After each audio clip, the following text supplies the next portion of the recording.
സ്വതന്ത്രമായൊരു ഭാരതമതിലിനി കുതന്ത്രമായൊരു ഭരണം വേണ്ട. പിറന്ന നാടിൻ നികുതി പണമത് തുലച്ചിടാൻ വിടുമോ?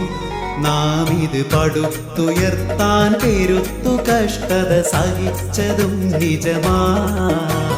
സ്വതന്ത്രമായൊരു ഭാരതമതിലിനി കുതന്ത്രമായൊരു ഭരണം വേണ്ട. പിറന്ന നാടിൻ നികുതി പണമത് തുലച്ചിടാൻ വിടുമോ? നാം ഇത് പടുത്തുയർത്താൻ പെരുത്തു കഷ്ടത സഹിച്ചതും നിജമാ.